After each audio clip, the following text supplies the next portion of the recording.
சில நேரங்கள்ல நம்முடைய வாழ்க்கை எப்படி தெரியுமா இருக்கு? ஏதோ ஆண்டவர்கிட்ட கிடைச்சிராதா? நான் அவரை தேடிட்டோம்னா என் வாழ்க்கையில ஒரு அற்புதம் நடந்துராதா? அவரை தேடி நான் போயிட்டேன்னா என் வாழ்வில் ஒரு ஆசீர்வாதம் வந்துராதா என்று சொல்லி அவரையும் சில கூட்டம் பின்பற்றி கொண்டுதான் இருக்கிறது. அல்லேலூயா. அப்படி பின்பற்றுகிறவர்களுக்கு ஒன்றும் கிடைக்காது. அல்லேலூயா. அவரு பரலோக ராஜ்யம் என்கிற ஒரு ராஜ்யத்திற்குள் பிரவேசிக்கவே முடியாது. அதனாலதான் ஆண்டவர் சொல்றாரு, என் பின்னால வந்தனா ஒண்ணும் கிடைக்காது.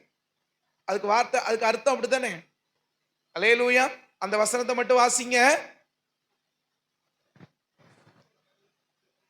ஆகாயத்தின் பறவைகளுக்கு கூடுகளும் உண்டு, மனுஷகுமாரனுக்கு என்ன இல்ல? தலை சாய்க்க இடம் இல்ல. அல்லேலூயா. நரிகளுக்கு கூட குழி இருக்கு, ஆகாயத்தின் பறவைகளுக்கு கூடு இருக்கு, ஆனா எனக்கு என்ன கிடையாது? இடம் இல்லைன்னு சொல்லுக்கு அந்த மனிதனுக்கு சொல்ல காரணம் என்ன தெரியுமா?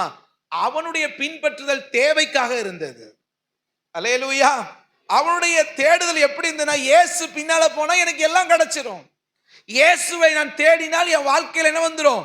ஒரு ஆசீர்வாதம் வந்துரும். அப்படிங்கிறது மட்டும்தான் நோக்கம். இன்னைக்கு இயேசுவை எல்லாரும் ஏற்றுக்கொள்வாங்க. அல்லேலூயா.